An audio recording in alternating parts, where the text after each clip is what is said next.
Yo,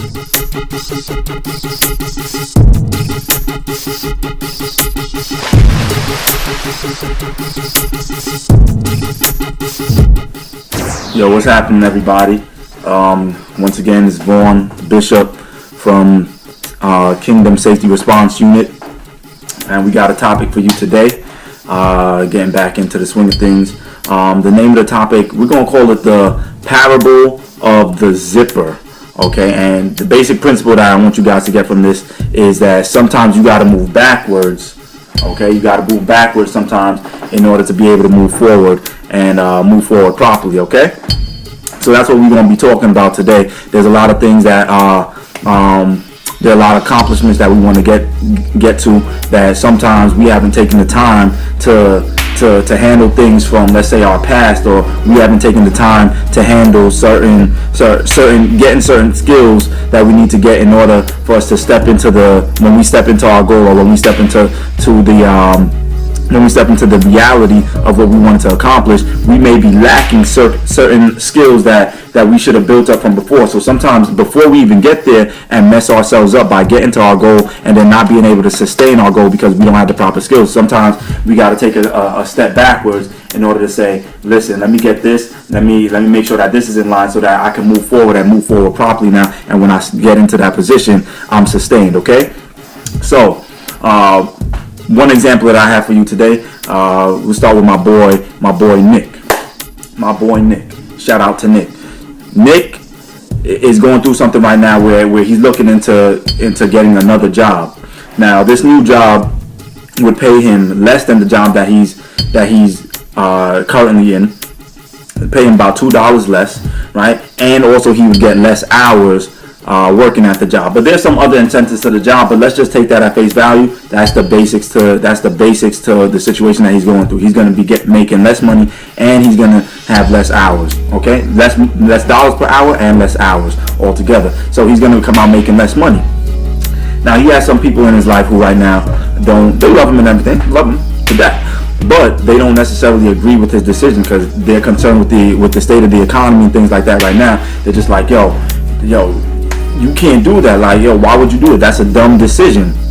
But guess what? They don't understand what Nick's goal is, right? They're only seeing the right here, right now. They're not understanding that Nick has goals that go beyond the right here and right now. Nick has goals that you're talking about later on in the future. He knows where he wants to end up, and he knows the things that he has to do to get there. So what does Nick want to do? The reason why he's considering doing this is, in the first place, he wants to finish school. He's realized that working as much as he has been working, while yes, it has brought him some money right here and right now, he realizes that he can't reach his maximum potential at the place that he's currently at and making the money that he's making. Although it's decent money for somebody in his position, he's not going to really grow that much from where he is now. So he's in school. It's been taking him longer than he originally planned to get through school, and now he's saying, you know what, maybe I need to take a step back from the work scene and really use that energy and spend it doing my schoolwork, taking more classes so that I can finish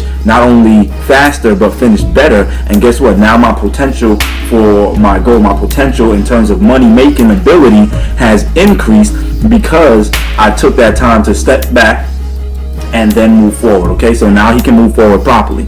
I remember another example of when I was younger, and I'm talking about when I was like 4 or 5 years old. I don't even know how I remember this, but my mom and my father were sitting down doing homework with me. And you guys remember those puzzles where those coloring puzzles where there would be certain numbers in certain parts of the picture, and you had to color according to the number, right? So I did that. I finished coloring each part, different colors inside of it. And what happened is I'm looking at the picture, and I couldn't see the picture. Like, I couldn't understand what it was. And my mom was a little bit I remember her being a little bit frustrated with me. Shout out to my parents, though. I remember her being a little bit frustrated with me because I couldn't see what the picture was. But then guess what my father said? My father said,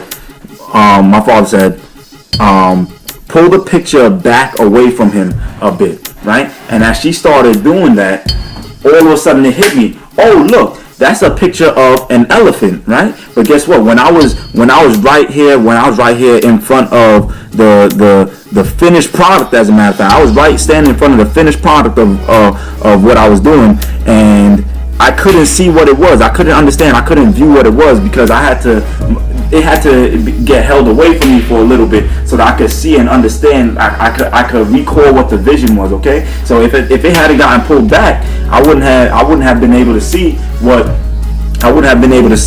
was that I was looking at. Okay, and I'll take you guys to a third example, and that's why I call it the parable of the zipper.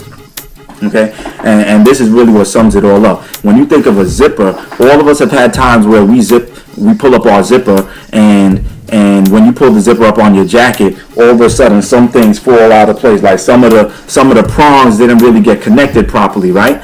And what happens? That leaves gaps. Now air can get through, right? And aside from the fact it just looks stupid, right? You walking around with your zip not zipped properly, but now cold air can get in. The jacket isn't working at the way it's supposed to because the zip isn't zipped up properly. And guess what? You can try taking your hands and you can keep the zip where it's at and try taking your hands and piecing those prongs together with the zip where it's at. But guess what? It never works that way. You can't work.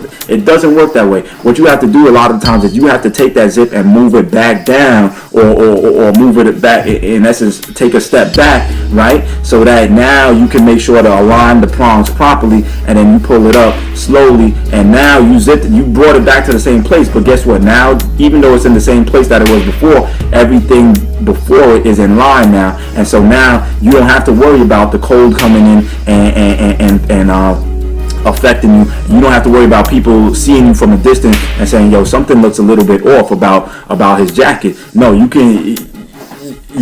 look proper now, right? You're warm. The jacket is functioning the way that it's supposed to function. And so the reason why we're talking about taking a step back is because, look, sometimes in your relationship, you know, there might be certain bonds that build too quickly, and you might have to take a step back and say, look, and I'm not just talking about boyfriend-girlfriend relationship or anything like that. I'm talking about even relationships with your boys, with your friends. It's like, yo, so maybe you guys jumped the gun on something, and maybe sometimes you got to take a step back so that you can realign certain things to make sure that everything is playing its proper position, right?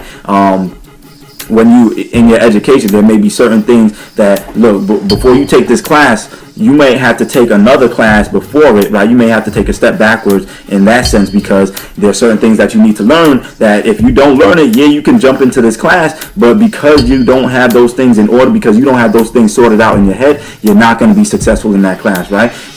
Look, weightlifting, right? All of us weightlift, right? Some of us weightlift, right? So, weightlifting. Sometimes you want to attack a certain weight, and you're trying to attack the weight. Let's say you bench pressing and you're pushing against the weight, but then you realize, man, this weight is too heavy, and yeah, I could keep trying to go at this weight, but I'm not really getting a good workout because the weight is too heavy. I'm not really getting the fullness out of the workout. And so what you have to do sometimes is say, look, that weight is too heavy. I'm going to back the weight down, right? And now you sitting at that weight. It's a lighter weight, but guess what? You're getting reps in, right? You're breaking down the muscle.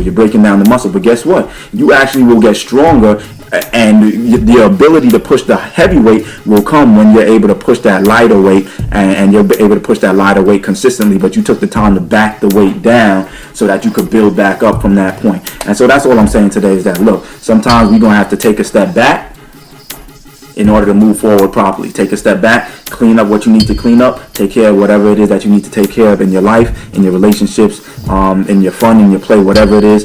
Take the time to step back sometimes, see the full picture,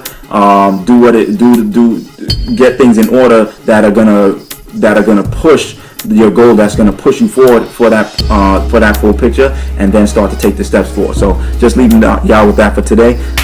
Vaughn, Kingdom Safety Response Unit, I'm out.